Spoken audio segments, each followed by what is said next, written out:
โอ้แม่ใหญ่สิไปไสนี่ไปชื่อลือจัวโอ้ช่วงนี้นี่บ่ได้ออกไปไสบ่แม่ใหญ่สวัสดี บ่ได้ออกไปป่าไปดงบ่ช่วงนี้นี่ดิบจะได้เลยโอ้ไม้นี่ตัดมาแต่ไสนี่โอ้มาแต่เส้นทางทางอันนี้เมืองเฮาเนี่ยบ่พวงเฮาเนี่ยโอ้เคยมาส่งเลยบ่เห็นแต่เอื้อยเนาะอ้ายไปไสมาชวนมือสวนเพิ่นเมื่อแต่เช้าบ่สาวตุกเนาะคนงามแม่นว่าซื้อตุก ให้เอา ย่านกล้องบ่สาวเสื้อเขียวนี่สาวซื้อตุกเด้อเอาพอแต่ว่าบ่สิบ่ฮู้เนาะว่าเพิ่นสิโสดหรือบ่นี่มีผัวหรือบ่จักนี่ นี่มาเบิ่งน้องกันทุกคนนี่จักปีเลยสาวสีขาว14ปีธนสรอายุจักปีเลยอายุ18ยังเป็นอันนี้เฮือนหลังน้อยๆเนาะแต่สมัยปู่ย่าตายายแต่กี้แต่ก่อนแต่ดั้งเดิมนี่แหละพี่น้อยเนาะ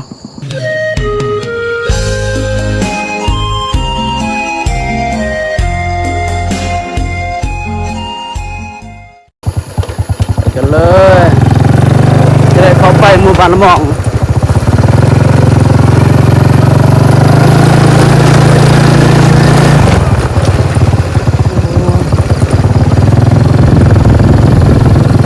ตั้งเนาะโอ้เรือนล่างนี่ก็งามเนาะมีแต่ตอนนั้นเรือนตั้งเลยเนาะแล้วเดี๋ยวเข้าไปคนละนี่มันเป็นอันนี้เส้นทางหลวงเนาะนี่สวยงามเนาะแบบบ้านๆเนาะอันนี้เข้าเจ้าอยู่เรือนอยู่ขับมาลายเนาะพี่น้อยเนาะ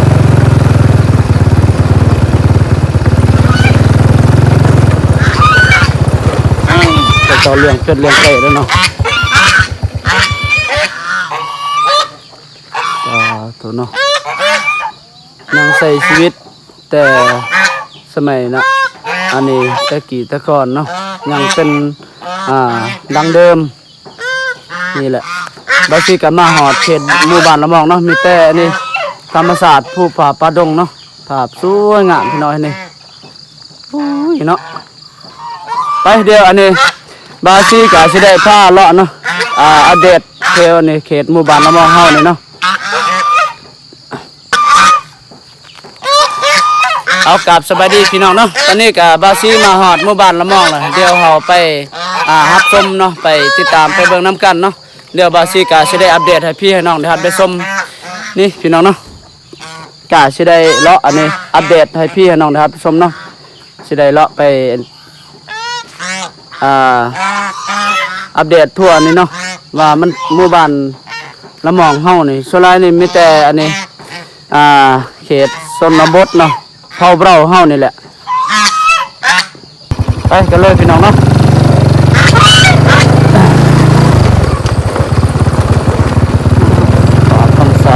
งามเนาะยังใช้ชีวิตดังเดิมเนาะเอานี่งามอยู่คักๆเนาะหากะมาพี่น้อยเนาะ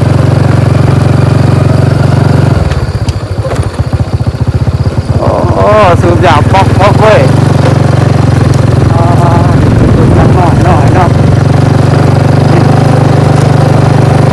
หากะมาพี่น้อยเนาะรถอันนี้สาวเนาะผู้สาวบ้านละหม่องโอ้ผมงามเลยก็นี่เนาะโอ้มาเนี่ยผมงามสิได้ไปเลาะอันนี้เนาะอัปเดตทั่วนี่แหละเห็นบอกพี่น้องเพื่อนอันนี้เนาะ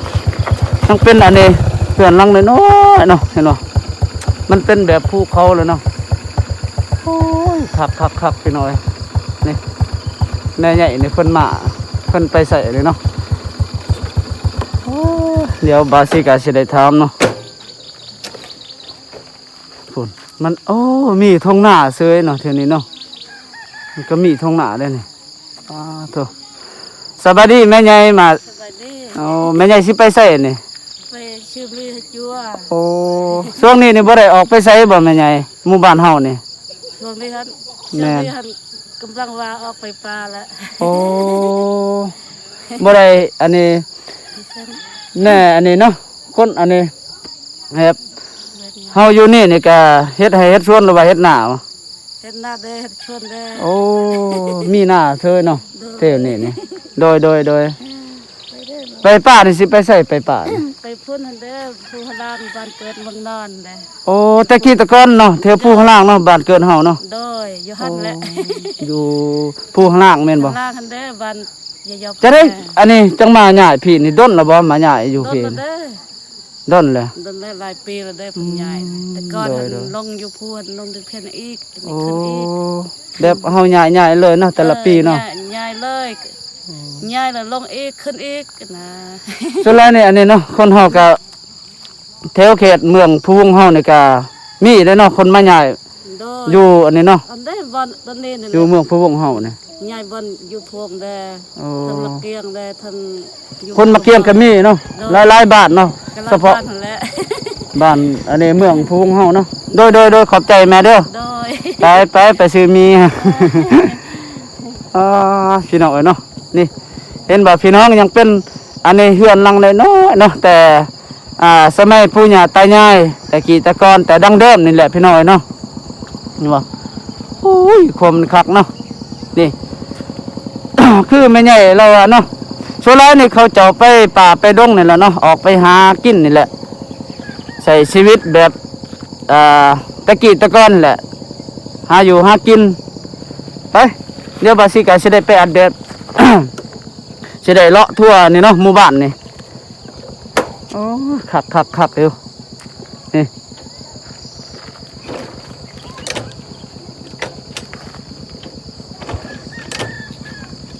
โอ้ย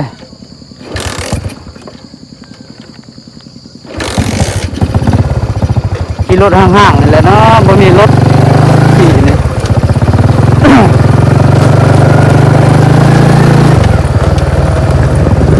โอ้ขี่ตรงไหนตรงหน้าเลยนี่ครับเนาะแล้วเป็นก็ออกแต่เสาโอ้ป่าบรรยากาศตรงนี่ก็มันงามเนาะอากาศก็เย็นทางพี่นี่ทางหมู่บ้านละมองนี่เนาะโอ้โหคนน่ะโอ้ก็หลายหลังคาเฮือนอยู่เนาะหลายอยู่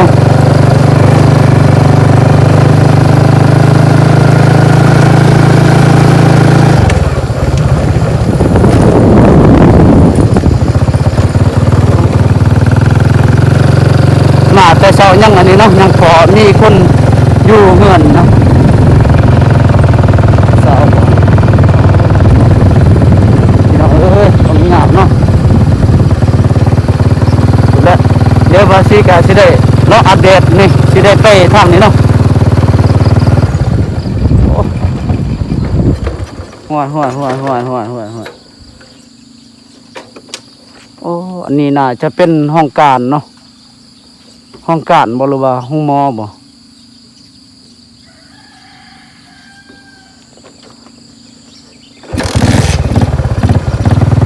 ไปพี่น้องเดี๋ยวสิไปอันนี้ทางนี้ก่อนเนาะ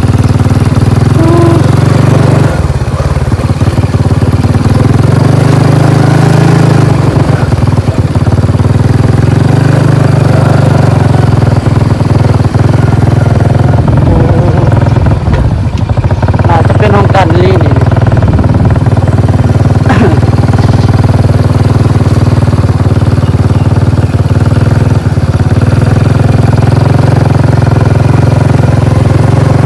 โอ้นี่สุขศาลาเนาะสุขศาลาโอ้แต่ก่อนเนาะอันนี้มีแต่ก่อนเขาอันนี้ เป็นห้องการสุขศาลานี่แหละ แต่ว่ามันก็อันนี้เนาะเขาย้ายไปเฮ็ดบอนใหม่สุขศาลาเนาะโถนี่น้องเนาะงาม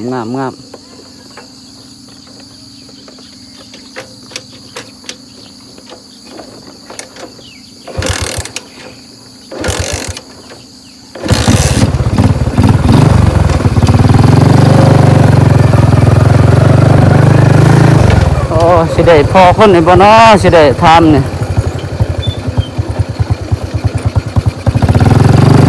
เวลานี่เขาเจ้าอยู่อันนี้เนาะไปป่าไปดงออกไปหาอยู่หากินนี่แหละใช้ชีวิตแบบธรรมชาติเนี่ยตะกี้ตะกอนแต่ดังแต่เดิมเนาะ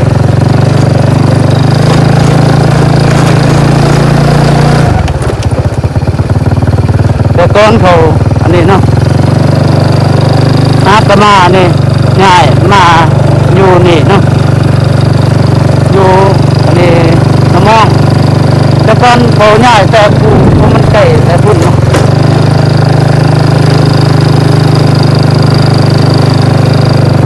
ตกหลายหลังคาเรือนอยู่โอ้อันนี้น่าจะเป็นโรงเรียนเนาะนี่โรงเรียนบ้านละมอง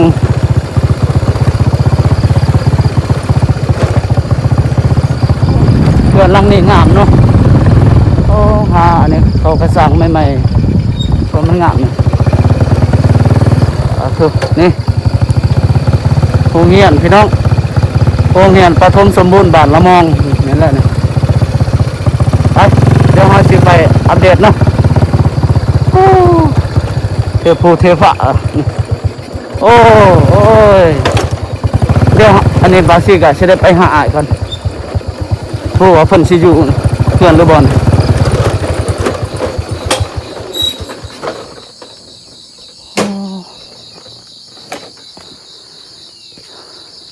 อ้ายเพิ่นอยู่เพื่อนอยู่บ่น้อ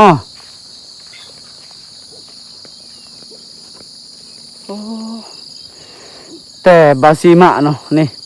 เพื่อนอายค่ะเป็นเพื่อนกระตุบน้อยๆคือหลังนี้นี่แหละเนาะแต่ว่าเดี๋ยวนี้เราก็ได้ปลูกเพื่อนใหม่แล้วนี่หาเดี๋ยวบาซีก็จะได้เข้าไปเนาะจะได้ทำอายเนาะเพิ่นสิอยู่เพื่อนหรือบ่นี่มีคนอยู่เพื่อนบ่เนาะโอ้เห็นแต่เอื่อยเนาะอายไปใส่มือชวนเพิ่นเมื่อแต่เช้าบ่บ่ได้ไปป่าบ่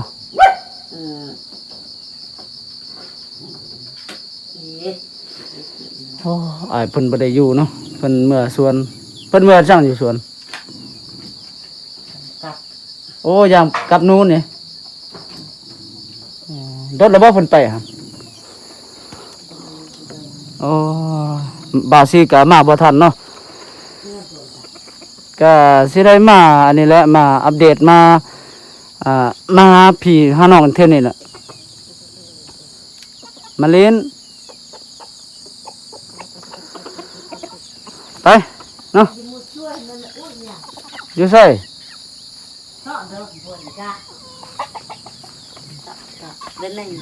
ใส่เพื่อนหลังนี่นี่อีละต่อบุญกะต่อ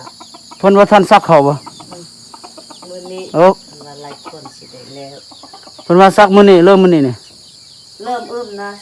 เริ่มมื้อนี้ โอ้เป็นมื้อสุดท้ายเป็นมื้อสุดท้ายมื้อนี้เนาะ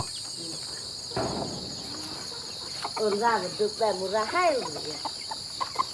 ต้อมน่ะบ่ว่า ไปพี่น้องเนาะเดี๋ยวบาซีกาสิได้อัปเดตเนาะสิได้เลาะอันนี้ทั่วเขตหมู่บ้านละมองเนาะส่วนหลายนี่เขตชนบทพอเรานี่แหละพอเราฮ้อนนี่แหละพี่น้องเอ้ย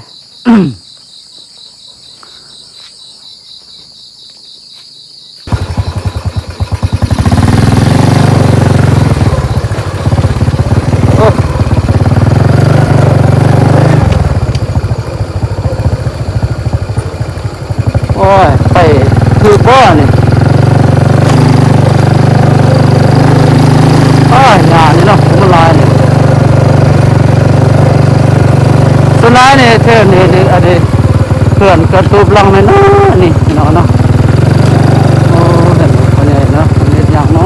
ะนี่ว่าสิได้ไปถามเราเนาะสวัสดี บ่ได้ออกไปป่าไปดงบ่ช่วงนี้นี่คนเฮาได้อันนี้เนาะเขาได้ไปแล้วบ่เขามาหาเห็ด บ่เขา ไปบ่ มาซื้อหรอวะ จักแล้วเฮาก็บ่ฮู้คือกัน คิดว่ามีคนหาเฮ็ดแล้วเท่านี้ มันมีเขาสั่งมันมีแล้วนะ โอ้มีเหรอบ่ ท่านหูเขาสั่งนะ โอ้โดยๆบ่ได้มื้อให้มื้อสวนมันนี่ เมืองกันนะ อ๋อ ค่าโลเท่าไหร่ดิ บ่จักคือกันบ่เคยซื้อเฮ็ด จริงว่าหูนะคือคา ส่วนหลายเขาให้เฮ็ดได้เนาะช่วงนี้เนาะครับ เราหูราคาเลยไปอยู่แล้ว แม่นแล้ว ท่านหูนี่นะ บ่ทันมีราคาเด้อเนาะอืม จะโลเท่าใด ยังบ่ทันฮอดติ แค่ทันบ่ บ่ทันฮอดอันนั้นนะเขาซื้อนะ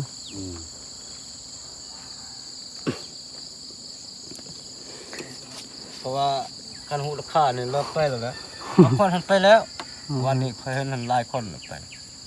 หมู่บ้านเฮานี่ มันเป็นบ้านเฮาบ่ว่าดินเพียงนะคนดินเพียงอ่ะเป็น อ๋อคนเทพวงศ์เนาะมันตั้งเมืองตั้งแขวงนั่นนะก็มาแล้วเนาะมาฮอดเด้อเนาะโอ้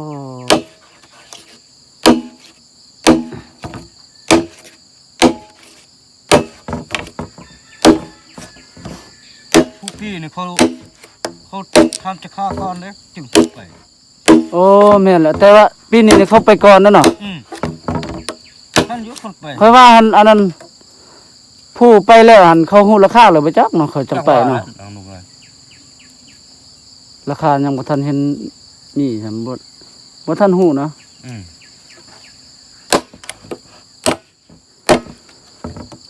ก่อนคือว่าสิไปทุกกันแล้ว สับ ทำลองฆ่าก่อนทำจะฆ่า แม่น จะได้ทุกสิ่งให้ติดบ่โดยให้แทงบ่นะ แม่น ให้ดิบจะได้เลย โอ้ไม้นี่ตัดมาแต่ไสนี่ โอ้มาแต่ชั้นทาง โอ้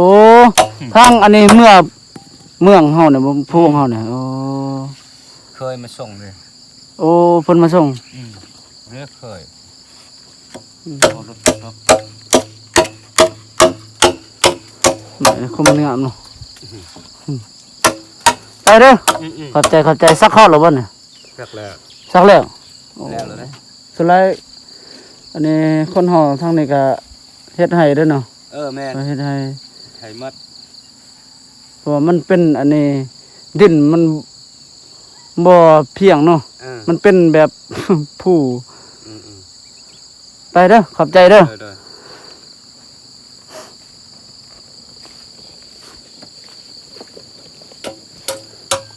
โอ้ตะเว้นขึ้นแต่เช้าพี่น้อย มาแต่เช้ามาแต่บ้าน4 โมงพี่ฮอดพี่6 โมง โอ้ บ้านน้องอีใส่ แถวผู้วงเฮานี่แหละตายมาผู้เดียวเลย บ่มีหมู่ไป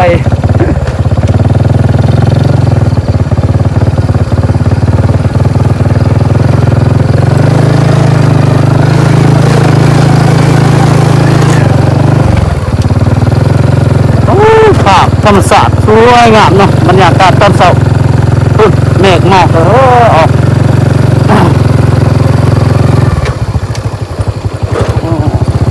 สระบ้านละหมอกอาบน้ำเนาะมันเป็นน้ำบันดาลเลยนี่เป็นน้ำบันดาลสมัยแต่กี่แต่ก่อนเนาะแต่ดั้งเดิมนี่แหละสุดท้ายเขาเจาะอันนี้เนาะน้ำใส่น้ำบันดาลนี่แหละบางคนก็ไปตักน้ำห้วยน้ำอันนี้อยู่พุ่นเนาะโอ้อันนี้ก็เฮือนก็ตั้งใหม่ๆเนาะก็เป็นไปเฮ็ดเฮือนอันนี้บ่เวลาหรือว่าตายมุดดัน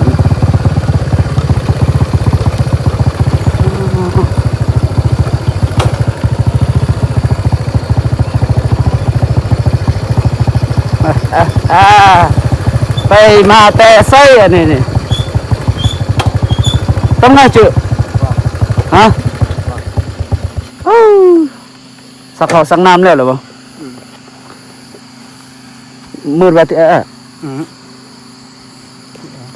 จืดอยู่บ่จืดใครอยู่บ่ จริง ผู้ใดให้เด็กบ่ไหวจืดบ่ ได้ต่อทีเดียว ง่ายนั่งไง กูย่อยเลย เอ้ย ไม่เห็นไทยแน่ บ่ได้ไปหาเฮ็ดบ่ส่งนี่ มื้อนะ บ่ทันมีราคาบ่ นี่ติมื้อดิ โอ้ หลักดับมา ใช่เขาเจ้าอ่ะนะเขามีคนไปหาน่ะ อีนะนั่นเด้ บางคนก็ไปแล้วนะแม่นมาน้ำบามาแต่ไสน่ะ ไอ้ อืม โจตที่เป็นมัน โอ้ เพราะว่าไง ไปพี่น้องเนาะเดี๋ยวสิได้อันนี้เขาเพราะว่าบาซิกะอันนี้เนาะมีพี่มีน้องอยู่แถวหมู่บ้านละมองสุดท้ายนี่พ่อเราเฮานี่แหละพี่น้องเนาะเขตชนบทนี่ก็หลายแถวอันนี้เมืองพะวงเฮานี่พี่น้องไปสิได้ไปเขาไปเล่นน้ำเฮือน เติมดึก มาแต่ซ้อนนี่นะมาบางยานี่ เติมเคลื่อนอ่ะ แม่น เคลื่อนปู่ แม่นบ่มีหมู่ไปก็ไปผู้เดียวเลย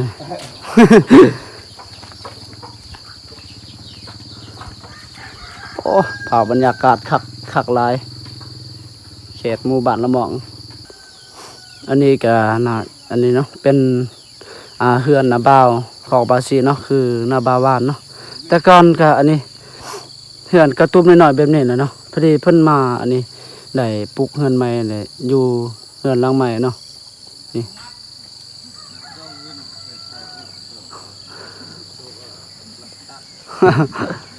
นี่ ส่วนหลายนี่มีแต่เนาะเฮือนกระตุ้มหลังน้อยเฮือนตั้งนะเทคนิคก็หลายเนาะเฮือนหลังหมู่บ้านเนาะคนมันหลายเนาะติดกันเลยเท่านี้นี่เดี๋ยวเราไปอันนี้อัปเดตไปชมไปเบิ่งนํกันเนาะ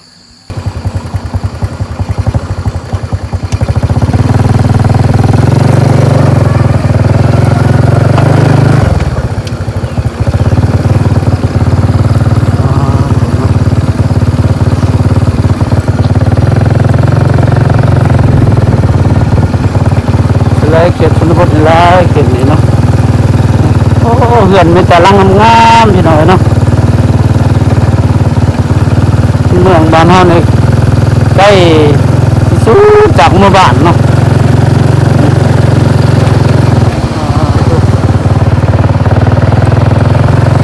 โอ้เขาเจ้าสีเขาเด้อเนาะนี่ห้องสี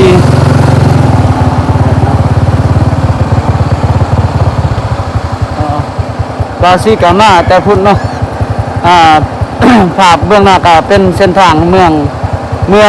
พวงเนาะนี่ที่นี่ก็เป็นอันนี้องค์การสุขศาลาเขาจะได้ย้ายไปอยู่บ้านใหม่เนาะนี่โอ้ไม่แต่เหือนลังงามๆเลยพี่น้อยเนาะหากันมา ต้นเราไม่ได้มาเนาะทางนี้เนาะทางเมื่อบ้านเฮาบ้านละหมอง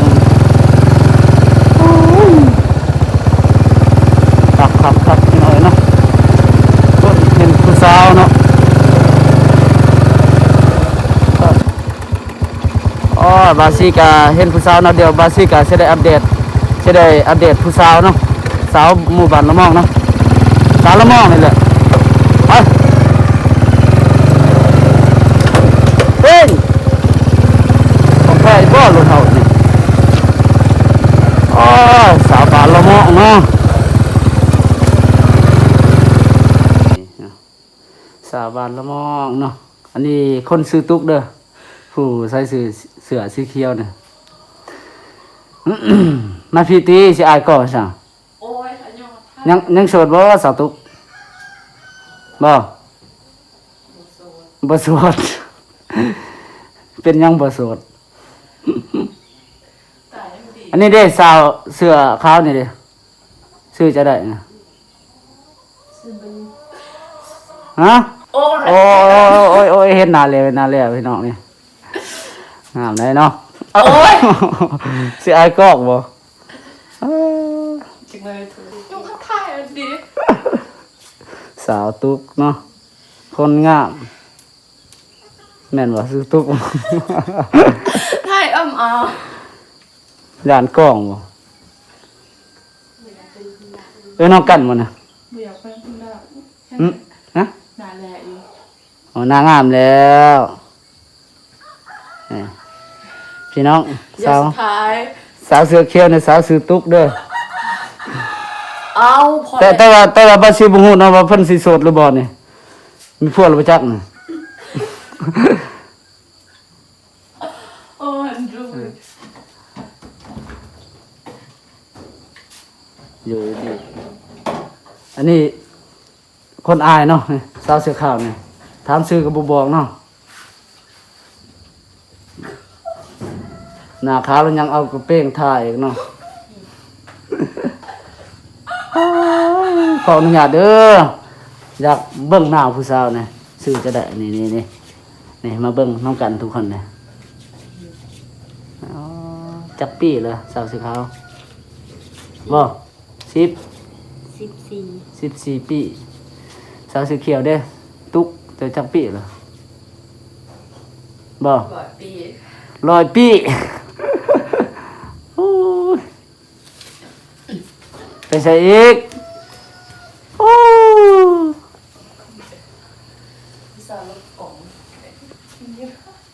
ผู้สาวยานกล้องเนาะเท่านี้เนี่ยโอ้พี่น้อยมึงเอาเนี่ยมีแต่คนยานกล้องนี่เห็นบ่นี่ลบลบมาได้นี่โอ้ไปพี่น้องเนาะนี่บาซี่ก็ได้อัปเดตเนาะผู้สาวเนาะ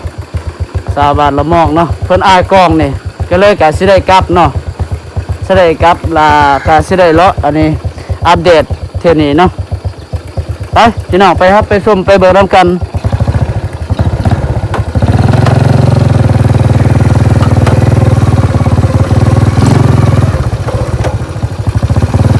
อยู่มา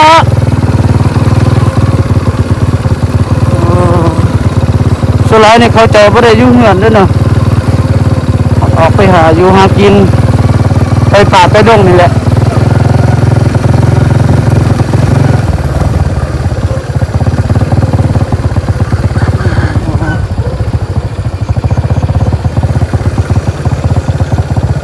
โอ้สิได้ลงคอยแล้วบัดนี้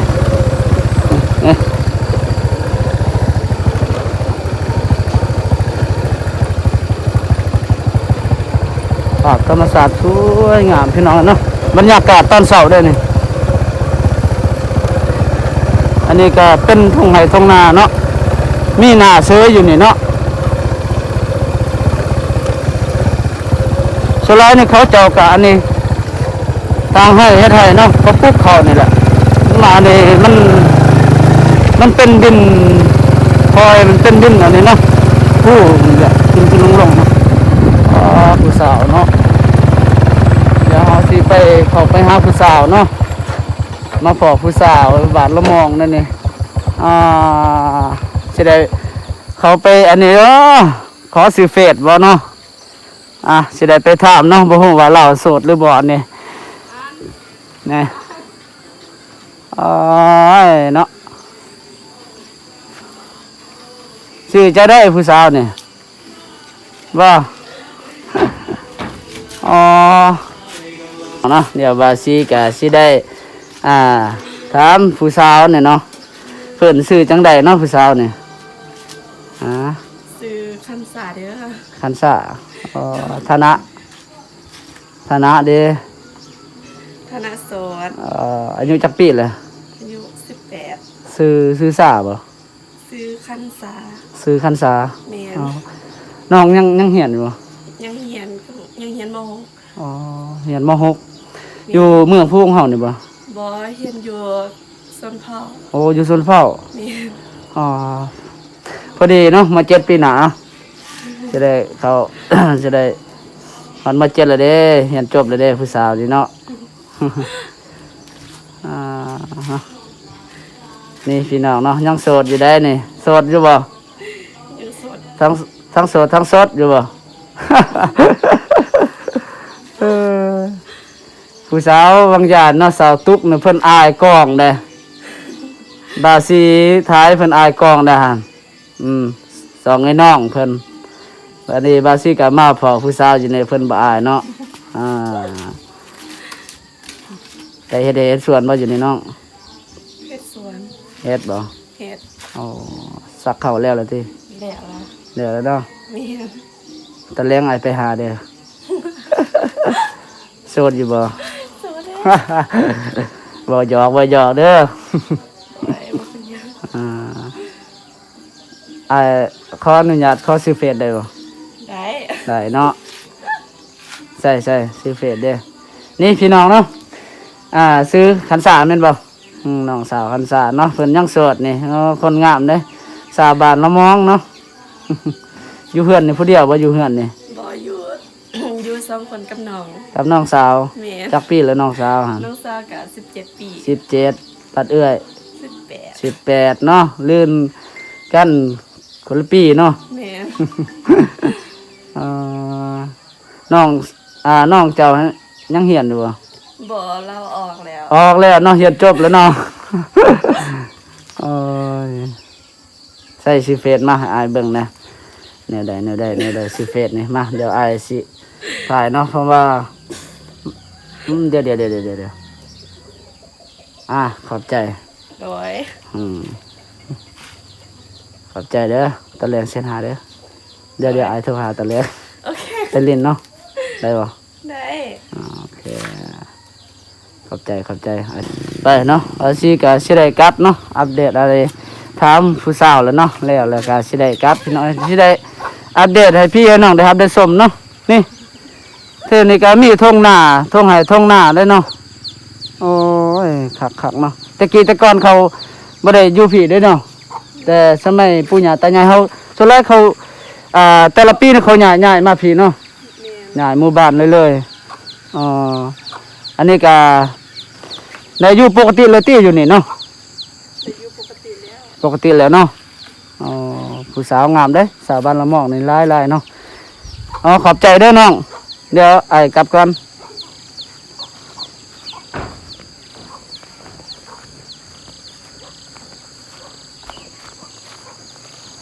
ไปพี่น้อง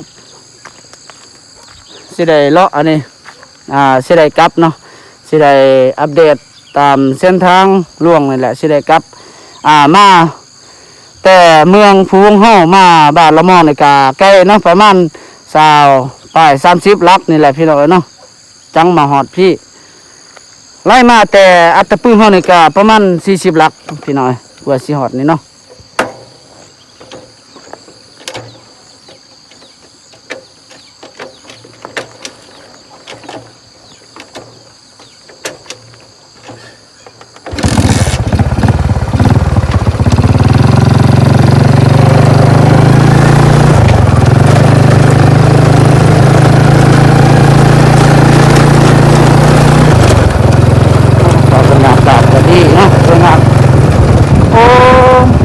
สิก็คิดว่าห้องการได้พี่น้องเอ้ยที่แท้มันก็อันนี้ที่แท้มันเป็นห้องงอนี่ห้องมอน้อยบ้านละม่องเนาะหน่อยละม่องห้องการศาลาสุดเมืองพวง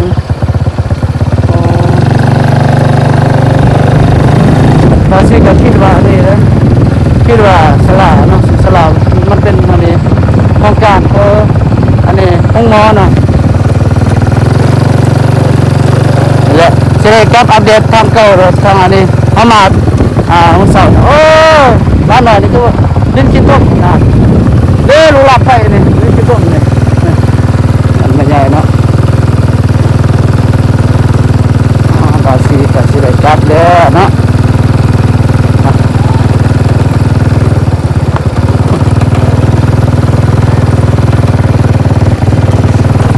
ต้องสอบการอำนาจตามที่เลยนะ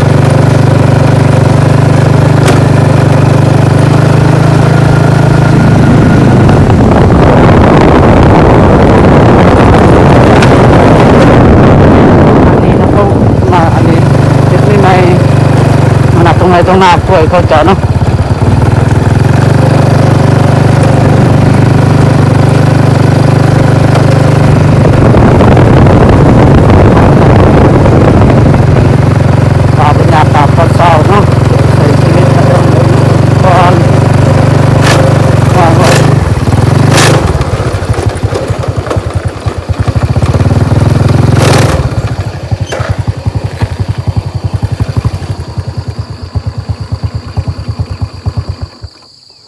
นี่พี่น้องเนาะ